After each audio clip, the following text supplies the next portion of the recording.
Eh bien, respect et consternation, chers clients. Désolé, un peu malade aujourd'hui. Euh, bon, je vais quand même vous raconter une histoire. Alors, c'est celle d'un ours. Euh, C'est pas Teddy Bear, hein, c'est son frère Édouard. Notre ours divague dans la forêt à la recherche d'un endroit pour déféquer. Alors, pour parler franc, comme Clovis, ces endroits ne manquent pas, mais notre ours est un perfectionniste. Et c'est là qu'il aperçoit une de ses connaissances, Jeannot, Jeannot, Jeannot le lapin. Il porte bien son nom parce que c'est en effet un lapin, il s'appelle le lapin. Une coïncidence. Je n'ai pas d'explication. C'est toujours appelé comme ça. Son père s'appelait le lapin aussi, son grand-père.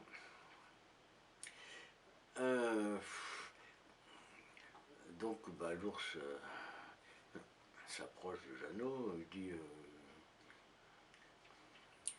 je vois que vous êtes en train de faire votre grosse commission.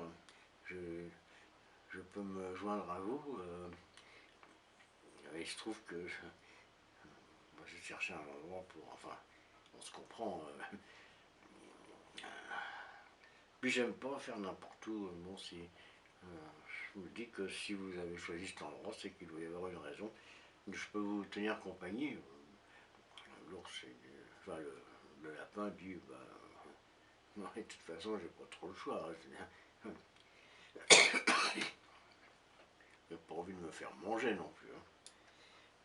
Oh non, non, non, je ne mange pas de ce pain-là, ni du lapin d'ailleurs, je n'aime pas le lapin. Donc, enfin, je vous aime bien vous, surtout que je vous connais, mais je ne mange pas de lapin. Ma religion l'interdit.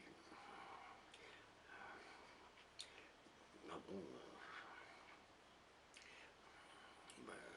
Jeannot est quand même un peu rassuré, il dit écoutez, installez-vous. Hein. Et à ce moment-là, ils entendent plusieurs coups de feu au loin. Il dit il faudrait peut-être faire vite parce que j'ai l'impression qu'il y a des chasseurs. L'ours, donc Édouard Baird, le frère de Teddy, lui dit ouais, les chasseurs, rien à foutre, ils n'ont pas le droit de me tirer dessus. Encore hier, j'ai dézingué une douzaine de moutons. Et tout ce que j'ai eu, c'est une contravention à 93 € que je ne paierai pas, de toute façon, je suis insolvable.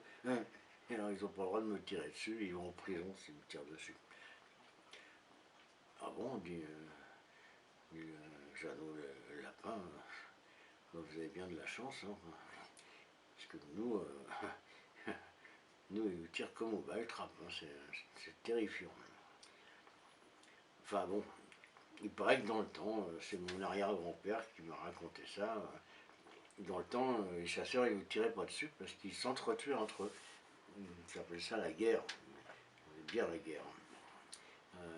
Les chasseurs ils se tirent dessus entre eux et puis ils oublient de tirer dessus à nous, enfin sur nous. Super.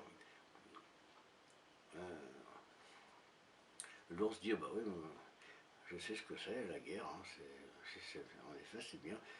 Moi je viens de Slovénie. Hein, j'ai entendu parler de ça aussi. Ouais c'est vraiment bien. Ah c'est bien pour nous. Et puis bon, dis bon c'est pas le tout. Hein, j'avais une assez envie de débourrer. Hein. Pendant que l'ours fait son affaire, Jeannot, lui, il termine, et puis il se lève. Il dit je vais peut-être vous quitter. Hein. L'ours lui dit vous essuyez pas. Il n'y a pas de feuille, alors. Puis je sais pas, avec mes pattes, c'est pas très pratique non plus. Et ça vous dérange pas la merde qui colle à votre pelage? Oh non, pas du tout. Ah bon, dit l'ours. Et ben ça monte d'un grand poids. Et il attrape le lapin pour se torcher avec. Voilà, bah, c'est la fin de l'histoire. C'est la fin de l'histoire. Oui, c'est un peu scato comme histoire. Mais enfin, bon, c'est aussi une fable animalière. Jean de La Fontaine aurait pu écrire des trucs là-dessus, hein, l'ours et le lapin. Avec, bon, en changeant un peu, hein, il aurait pu mettre le lapin dans un arbre avec un fromage. Et alors l'ours lui ferait des tas de compliments jusqu'au moment où le lapin lâche le camembert. Ouais, ça ferait une fable pas mal. Hein. Mais bon, il l'a pas fait. Voilà, voilà. Je vous dis you.